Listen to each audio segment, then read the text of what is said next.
Sejam bem-vindos ao segundo vídeo do módulo 1 da disciplina de Termodinâmica para Engenharia Química 1. Eu sou o professor Gustavo Maia, do Departamento de Engenharia Química da Universidade Federal de São Carlos. Esse vídeo trata do estudo do ar e de suas propriedades. E é claro, não tem pergunta mais pertinente do que a gente saber por que a gente está estudando o ar, logo aqui no início dos estudos em termodinâmica. Bom, talvez o principal motivo seja o fato de que o ar seja um dos primeiros fluidos utilizados para produzir movimento. Além disso, mais ou menos na mesma época em que o von Guericke fazia seus experimentos com relação ao vácuo, daquela maneira bastante extravagante que a gente já comentou no vídeo anterior, matemáticos e cientistas eles tentavam encontrar uma maneira de se prever uma outra propriedade essencial para a termodinâmica, que seria o volume. Assim, mas poxa, o volume não é uma propriedade mensurável da mesma forma que a pressão e que a temperatura? Se vocês se lembrarem do vídeo anterior, nós elencamos uma série de instrumentos que eram capazes de medir temperatura, outros tantos instrumentos capazes de medir pressão, mas a gente não deixou ali nenhum instrumento que fosse capaz de medir volume. À primeira vista, a primeira coisa que a gente pode pensar é que volume é uma propriedade super fácil de ser medida. Basta, sei lá, uma proveta, uma bureta, né, um Becker bem graduado, nós somos capazes de medir volume. Lê do engano, senhores. Nossos instrumentos de medida de volume podem até funcionar bem para volumes relativamente pequenos. O problema é que quando engenheiros químicos lidam com a determinação de volumes em grande escala, ou mesmo tentar prever volumes de substâncias em fases gasosas, a gente obtém aí um sério problema. Nós não temos um instrumento de medida que seja tão preciso e tão interessante para se aplicar como aqueles que foram desenvolvidos para determinar as propriedades pressão e temperatura. Bom, pessoal, acho que a primeira coisa que a gente precisa se perguntar então é por que a gente precisa calcular o volume. Olha, antes de mais nada, a gente precisa lembrar que se a gente variar a temperatura e a pressão do ar, é possível também variar o volume para mais ou para menos. Isso é super importante no funcionamento de equipamentos que operam com expansão e contração de gases, que são aqueles motores rudimentares que a gente acabou conversando no vídeo anterior. Além disso, a gente é engenheiro. Todas as vezes que a gente vai lidar com o projeto de um equipamento ou um projeto mais elaborado que envolve vários equipamentos, a gente precisa saber o tamanho das coisas. Então é impossível realmente fazer um projeto sem que você saiba ou tenha uma estimativa do volume que isso ocupa. Além do mais, pressão, temperatura e volume são três propriedades que são frequentemente utilizadas para descrever o que nós chamamos de estado termodinâmico de um sistema. Lembrando que o sistema pode ser qualquer foco da nossa observação. Pode ser uma substância pura, pode ser o ar, que não é exatamente uma substância pura, porque é composto por vários tipos de gases, não é verdade? Pode ser um planeta, enfim. Pode ser qualquer ponto de observação seu. E o que seria então esse estado termodinâmico? A gente pode fazer uma analogia que talvez nos ajude. Pensa o seguinte: se eu perguntar para você agora em que estado você se encontra, você seria capaz de me responder? Obviamente, a minha pergunta não se refere ao estado da federação em que você se encontra, mas sim ao estado físico, emocional. Por exemplo, você pode me dizer que nesse exato momento você está desconfiado. Ou então, desejando profundamente que esse vídeo não dure mais do que 10 minutos. Ou então você pode dizer que você está animado. Ou então com sono. Existem muitas possibilidades de descrever o estado em que você se encontra agora. Não é diferente com um sistema termodinâmico. Então, muitas vezes a gente utiliza propriedades que são mensuráveis, como a pressão e a temperatura, para estabelecer a caracterização de um sistema. Então, dessa forma, o estado termodinâmico consiste em um conjunto de propriedades que são capazes de caracterizar um sistema ou uma substância em particular, enfim. Aí vai depender, é claro, do seu ponto de observação. E essas propriedades elas recebem um nome, né? Propriedades que caracterizam um estado termodinâmico, elas são chamadas de funções de estado. E as equações que são produzidas com essas propriedades, elas são chamadas de equações de estado. É importante a gente lembrar, pessoal, que a pressão e a temperatura, elas são propriedades sempre buscadas na termodinâmica, elas são sempre requeridas, a gente gosta muito delas, porque elas podem ser facilmente medidas. Em compensação, o volume já não pode tanto, mas veja, se eu tiver uma equação de estado que é capaz de me fornecer o valor do volume, tendo conhecimento das propriedades temperatura e pressão, isso nos ajuda de uma maneira impressionante, principalmente na hora da gente fazer projeto. Bom, pessoal, se a gente for pegar as propriedades que a gente acabou de discutir, a gente pode separar elas em dois tipos: propriedades extensivas e propriedades intensivas. Mas o que seria isso? Quando eu falei para você que a gente escolhe propriedades para caracterizar um sistema, para determinar o estado termodinâmico de um sistema, geralmente o que a gente quer é determinar o estado intensivo desse sistema. Mas o que seria isso? Olha, o estado intensivo é aquele determinado por propriedades intensivas, que são aquelas que não dependem da massa do sistema, ou seja, elas não dependem do tamanho. Alguns exemplos de propriedades intensivas são a temperatura, a pressão, a densidade e o volume específico. Por exemplo, pensa numa piscina olímpica, toda ela na mesma temperatura e num ambiente numa pressão constante. Se você coletar uma gota ou um copo de água dessa piscina, ou mesmo for tentar analisar a água da piscina como um todo, toda ela está na mesma densidade. Então, essa é uma propriedade que não depende da quantidade de matéria que você utiliza desse sistema para determinar essa propriedade. Ao contrário, quando a gente tem propriedades que dependem do tamanho, a gente as caracteriza como propriedades extensivas. Tem exemplo aí como a massa, energia e volume. Mas a gente não precisa ficar descontente. Existe uma maneira bastante simples da gente transformar uma propriedade extensiva numa propriedade intensiva. Por exemplo, se eu pegar a energia, cuja unidade é joule, e dividir isso pelo número de mols de um sistema ou pela massa dele, eu vou automaticamente voltar a ter uma propriedade intensiva. É energia escrita na sua forma intensiva. Aqui nós temos um exemplo clássico, o próprio volume. O volume dado em metros cúbicos, se eu dividir esse volume pela massa em quilograma, eu tenho metro cúbico por quilograma, e nós voltamos à propriedade volume específico. Então, é bastante simples a gente converter uma propriedade extensiva em uma propriedade intensiva. E essa nomenclatura vai ser bastante interessante para a gente no futuro.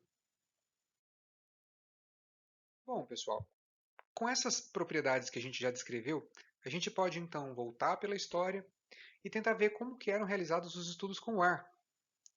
O primeiro estudo que a gente pode descrever aqui como interessante para nós seria a lei de Boyle e Mariotte, descrita em 1662.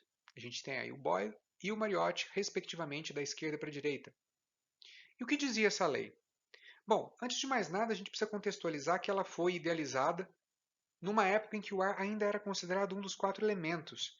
A gente sabe que tem aí todo um problema de descrição da composição da matéria. Não havia ainda modelos atômicos significativos para que a gente pudesse entender o funcionamento dos átomos ou das moléculas, e o ar era considerado um elemento e ponto final.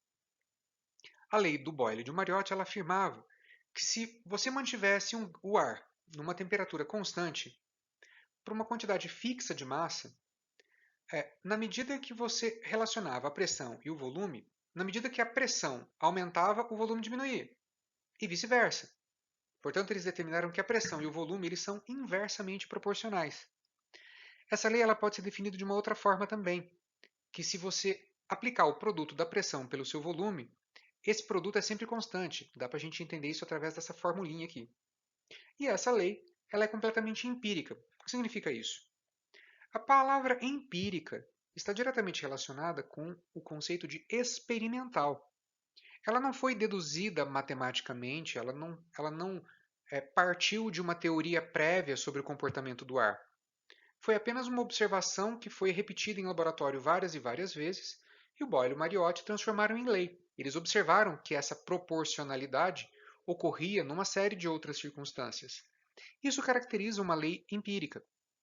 A gente tem também no futuro leis teóricas, que são diferentes porque elas partem de alguns princípios matemáticos e filosóficos pré-estabelecidos antes de você realmente ir para um laboratório e efetuar as medidas que comprovam essa teoria. Então, nesse caso aqui, não estamos lidando com uma teoria, nós estamos lidando com a reprodução prática de um fenômeno que se repetiu várias e várias vezes. Quase um século depois, a gente tem uma outra lei super importante para nós, que é a Lei de Charles e de Gay-Lussac, de 1787. Temos aqui também, na mesma ordem, Charles e Gay-Lussac. A lei deles era super interessante, porque ela lidava com aplicações bem práticas. O Jacques Charles, por exemplo, ele era um balonista. Então, ele não estudava o ar só porque é, estava disponível para ele o estudo com o ar. Ele fazia isso de uma maneira prática mesmo. Ele precisava das condições de funcionamento do ar para que ele pudesse controlar os balões. O Gay-Lussac, algum tempo depois, citou o trabalho do Charles em seu artigo científico em 1802 para quantificar seus experimentos. Então, fica claro que o Charles, ele na verdade, ele observou alguns fenômenos e os descreveu, mas eles não foram quantificados. O Gay-Lussac fez isso alguns anos depois, né? E se a gente juntar tudo com os conceitos do Avogadro, que dizia que volumes iguais de quaisquer gases nas mesmas condições de pressão e temperatura contêm o mesmo número de partículas, a gente seria capaz de escrever a lei de Charles, que onde a relação entre volume e temperatura era uma constante, observa, é muito parecida com a relação de Mariotti, né? De Boyle e Mariotti. Então, para transformações a uma pressão constante, se você mantivesse a pressão constante, a gente tinha que a relação entre volume e temperatura era uma constante, e Gay-Lussac fez experimentos um pouco diferentes. Ele verificou a transformação a V constante e ele conseguiu verificar que a relação entre pressão e temperatura também era constante. Nota que aqui é importante a ideia do Avogadro. Ele já inseria nesse sistema que para que essa comparação seja verdadeira, para que essas relações sejam verdadeiras, elas precisam ser feitas com o mesmo número de partículas, né? Foi nessa época também que o Avogadro ele desenvolveu uma condição para determinar o número de partículas que eram contidas em um mol de uma substância, né? O famoso número de Avogadro.